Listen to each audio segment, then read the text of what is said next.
Dito sa Matari, nung pumunta kami, ayan ang entrance niya. Ni-refurbish to eh. Galing to sa isang old resort. Tapos ni-refurbish ng Matari. So, as you can see, bagong pintura.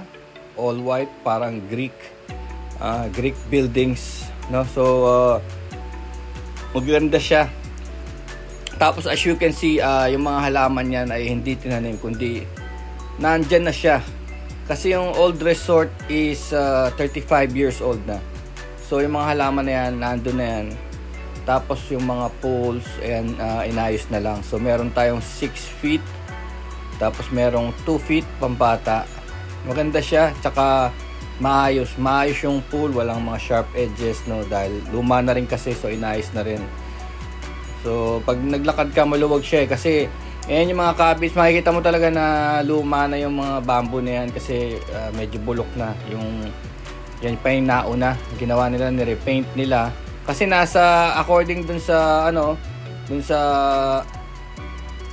tao dyan, dun sa front desk, sabi niya, 30% pa lang daw ang kanilang parang rehabilitation. So yan mga bamboo na yan. Ni-repaint lang yan, pero makikita mo may mga sira ng mga bamboo.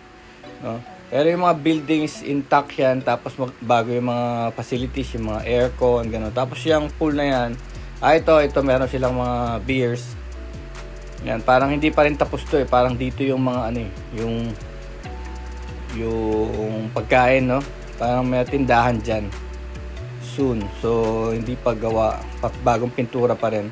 Tapos ayan, ito yung heated pool. Ito yung area ng nag-iisang heated pool sa 3 pools. Napakalawak. Tapos ayun, meron mga kwarto doon. Nakita nyo sa may left side, yan yung mga kwarto na 4,000 plus, pero may aircon yun. Tapos pwedeng overnight. So hindi namin advice na kumuha, no? Dahil di naman kami nagpunta rito para matulog dun sa air conditioned rooms, no? It's just we need like a place to store mga gamit para nasa isang lugar. Tapos napili namin yung nasa background na yun, yung bubo na yun sa background. Yun yung yun yung malapit sa pool eh. Kasi dito kami mag-i-stay sa heated pool. Kasi parang overnight nga. So meron ding mga cabin sa taas. Pero hindi ko na rin in-advise na doon kami kasi akit ka pa eh dito, pero maganda rin naman. Ito yung gusto namin. May mga table sa labas, tapos pwedeng mag-ihaw. Ito yung sinasabi sa inyong may storage. Yung mga ganito is around 2,400 lang. Ang 6 to 6 p.m. to 6 a.m. Ito yun, 2,400. So pwede na dun sa room na yun, doon ka maglalagay ng gamit. So okay na. Tapos sa paligid niya may mga ihaw-ihaw, may lababo. Kasi importante yun eh, pagka may parang kusina na rin. Ito yung sa taas, bagong pintura din. Diba? So talagang pinuspusan lang pagpintura. Ang maganda rito kasi sa Matari, nandito lang to sa may Centro Mall Antipolo, sa may bandang likod. Zinya Street 2404. Zinya Street, sa loob ng isang private subdivision. Kaya hindi siya talaga public kung sa public, hindi siya along the highway, no? Usually ang mga pupunta dito is may private na sasakyan o mag-grab. Kaya hindi to basta-basta pupuntahan ng kung sino-sino lang na public, no? Hindi siya yung parang kagaya niyan Sabado ngayon, pero tignan mo wala naman masyadong tao. Pero actually meron na yung na-accommodate ngayon na 200 people galing sa isang BPO sa Ortigas. Nandiyan sila sa building na yan. Sa likod namin, yung white building, nandiyan sila. Hindi pa sila lumalabas kasi parang kakain muna sila. Meron pa silang konting alam mo na, yung announcements. May mga announcements muna sila galing sa BPO. So makikita nyo yung mga halaman. Yan, dati na raw yan. Maganda ang landscaping nila. May mga hardinero. Pero palagay ko, yung nauna pang hardinero ang nag-setup niyan. Ayan, tignan nyo yung mga halaman, no? Tinutubuan na ng mga ugat-ugat. Tsaka pwede itong lugar na to sa mga photographers and artists.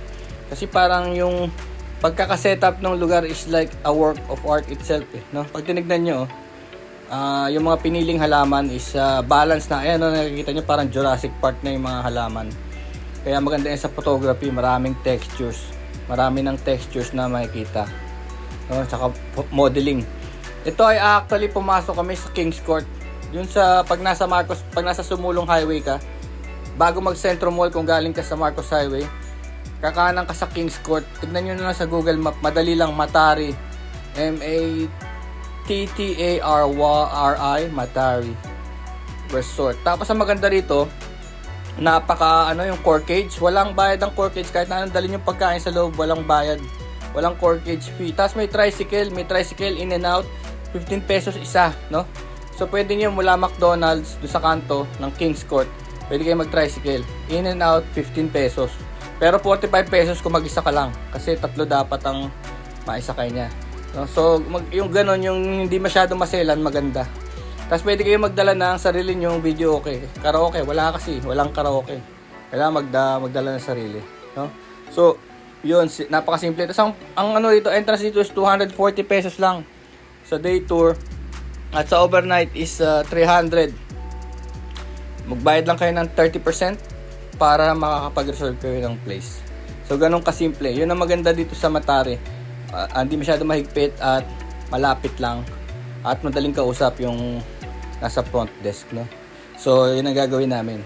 Kaya kung meron kayong mga team building o kung ano man sa inyong mga companies, dito na lang.